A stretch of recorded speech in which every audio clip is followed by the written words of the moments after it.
The first shift is shifting from what we need to who we need.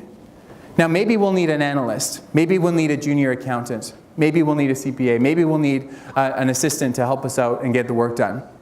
That's what we need. What we need to be shifting to talk about is who we need. Who is the individual that's going to thrive in the environment that we've created for them? What are those behaviors? What is the lifestyle that they live? And how can we bring them onto our team knowing that we don't want to rock the boat and change things too drastically? When I looked at accountants just before putting this presentation together, I just did a search. I looked at accountant, I looked on LinkedIn, and I changed the search region to Vancouver. Does anyone know how many accountants there are in Vancouver? According to LinkedIn, about 20,400 of people who are highly skilled, highly trained, professional, agile, attentive, incredible soft skills that are doing similar tasks from place to place. What I want to suggest then is that it's who we're looking for that will thrive in our organization rather than just the skills and requirements needed to do it. That requires a little bit more proactive work, but enables us to tell a better story to attract who we want, not just what we want. An example of a company who's done this incredibly well is Zappos out of Las Vegas. Zappos, an online shoe retailer, was looking to better their culture, to make it their culture, because they wanted to attract a certain individual that couldn't just do the job, but be a part of their environment, be a part of their community, be a part of the Zappos culture. Here's what they've come up with. He's talked about work-life separation or work-life balance, and for us, our approach is really to focus on work-life integration, because at the end of the day, it's just life. The Zappos culture is unlike anything else I've ever seen. We joke that it's happier than Disney. It's like a family. It's like this big family, and we're happy to see each other. We come to work, we enjoy it, and we have fun here. Company culture is our main business strategy. It's the #1 priority of the company. I think that we've always felt that competitors could copy our selection, they can copy our shipping, but one thing that could never be copied was our company culture. I love that. They're coming in with this, the reindeer antlers and the shake weights. And I'm thinking, nope, not for me. Anyone else with me who's not wanting to be a part of that environment? So here's what happens. When we check that Zappos site and we see this video, I'm thinking, no thank you. Not going to be applying there. And who's better off? Everyone. When we start to understand the environment that we're creating, when we have this polarizing idea of what it's like to work with us, we like to think that Google's got it dialed and figured out. Guess what?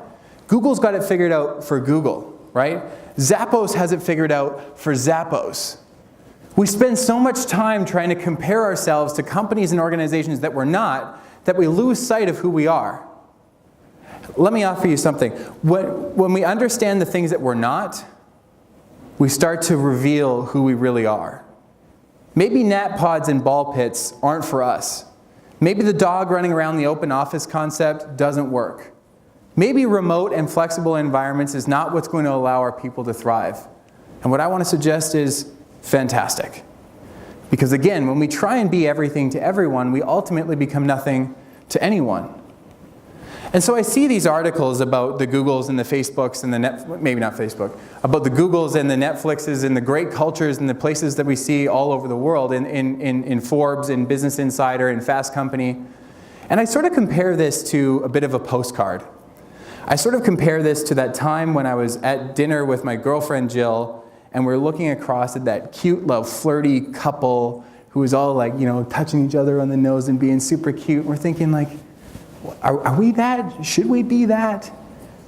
I think we do the same thing with organizations. We see Google, we see all these incredible companies, and we're thinking, why can't we be like that?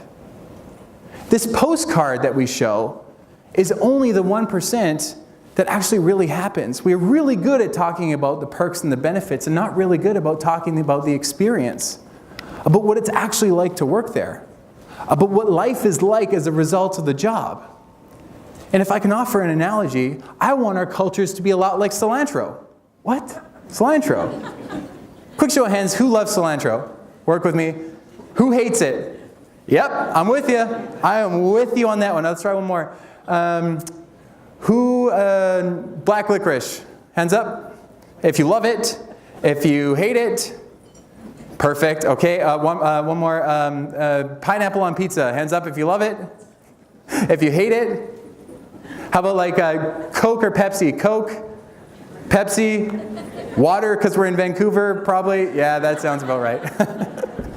What I want is I want our companies to be treated a lot like cilantro. I want us to go on the career page, on the About Us section, on the job description, and I want to be like, hey, you know what? That's for me. And I also want to be like, no way am I going to apply to that. Not a chance. Because when we treat our organizations like cilantro, and we are polarizing, and we put our flag in the ground, we understand what we stand for, we understand what we are, and we understand more importantly perhaps what we're not, that's when we get our identity. You know what happens then is then we start to tell our story through our people. Then what happens? We start to attract who will thrive on our team. We stop trying to be everything to everyone, and we focus on being what we are to the people that will thrive there. The first shift today is shifting from what we need to who we need.